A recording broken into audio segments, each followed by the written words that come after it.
ಮಚ್ಚಿ ಮಸಾಲ. ಎಂತ ಅಡಿಗೆಯ ರುಚಿಯಾಗೋ ರಹಸ್ಯವು 20 ರೂಪಾಯಿ. ವರಮಹಾಲಕ್ಷ್ಮಿ ಹಬ್ಬದ ದಿನವೇ ಮಾನವೀಯತೆ ಮೆರೆದಿದ್ದಾರೆ ಶಿಕ್ಷಕ. ಒಡವೆಗಳಿದ್ದ ಪರ್ಸ್ ಸಿಕ್ಕಿದ್ದನ್ನು ಪೊಲೀಸರಿಗೆ ಒಪ್ಪಿಸಿದ್ದಾರೆ. ಚಿತ್ರದುರ್ಗ ಜಿಲ್ಲೆಯ ಚಳ್ಳಕೆರೆ ನಗರದಲ್ಲಿ ಆಗಿರುವಂಥ ಘಟನೆ ಇದು. ಶಿಕ್ಷಕ ವಿಶ್ವನಾಥ್ ಅವರು ಈ ಮಾನವೀಯತೆ ಕೆಲಸ ಮಾಡಿದ್ದಾರೆ. ಹಣ ಚಿನ್ನಾಭರಣವಿದ್ದ ಪರ್ಸನ್ನು ಕಳೆದುಕೊಂಡಿದ್ದರು ಮಹಿಳೆ ಸುಮಾ. ಜ್ಯುವೆಲರಿ ಶಾಪ್ ಮಾಲೀಕರಾಗಿದ್ದಾರೆ ಇವರು. ಅಂಗಡಿ ಕ್ಲೋಸ್ ಮಾಡಿ ಲಕ್ಷ್ಮೀ ಪೂಜೆಗೆ ಮನೆಗೆ ತೆರಳುತ್ತಾ ಇದ್ದರು. ಈ ವೇಳೆ ಏಕಾಏಕಿ ಪರ್ಸ್ ಕಳೆದುಕೊಂಡಿದ್ದರು ಸುಮಾ. ಶಿಕ್ಷಕ ವಿಶ್ವನಾಥ್ ಕಾರ್ಯಕ್ಕೆ ಈಗ ಪೊಲೀಸರು ಮೆಚ್ಚುಗೆಯನ್ನು ವ್ಯಕ್ತಪಡಿಸಿದ್ದಾರೆ. PI ಕುಮಾರ್ ಸಮ್ಮುಖದಲ್ಲಿ ಆ ಮಹಿಳೆಗೆ ಒಡವೆಗಳನ್ನು ಹಸ್ತಾಂತರ ಮಾಡಿದ್ದಾರೆ. ಚಳ್ಳಕೆರೆ ಪೊಲೀಸ್ ಠಾಣಾ ವ್ಯಾಪ್ತಿಯಲ್ಲಿ ಈ ಒಂದು ಘಟನೆ ನಡೆದಿದೆ.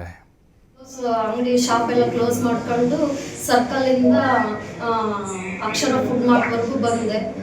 ಅಲ್ಲಿ ಅಕ್ಷರ ಫುಡ್ ಮಾರ್ಟ್ ಹತ್ರ ಅಲ್ಲಿ ಮಕ್ಕಳು ಗಣೇಶನದಕ್ಕೆ ದುಡ್ಡು ಕೇಳಿದ್ರು. ಅವಾಗ ಪರ್ಸ್ ನೋಡಿದೆ ಸರ್, ಪರ್ಸ್ ಇರಲಿಲ್ಲ. ತಿರ್ಗಿ ಆಮೇಲೆ ನೆಕ್ಸ್ಟ್ ಅದೇ ರೂಟಿಂದನೇ ನಾನು ಮತ್ತೆ ಯೂಟರ್ನ್ ಮಾಡ್ಕೊಂಡು 2 ಸತಿ ಓಡಾಡಿದೆ. ಅಲ್ಲೆಲ್ಲ ಸಿಗಲಿಲ್ಲ ಸರ್. ಆ ಪರ್ಸಲ್ಲಿ 18 ಗ್ರಾಮಿಂದು ಒಂದು ಮಾಂಗಲ್ಯ ಸರ, 8 ಗ್ರಾಮಿಂದು ಒಂದು ಗೋಲ್ಡ್ ಚೈನು, 2 ತಾಳಿ, ಒಂದು 5 ಚಿಕ್ಕ ಗುಂಡುಗಳು ಇದ್ವು ಸರ್. ಮೊಬೈಲ್ ಇತ್ತು, ATM ಕಾರ್ಡ್ಸ್.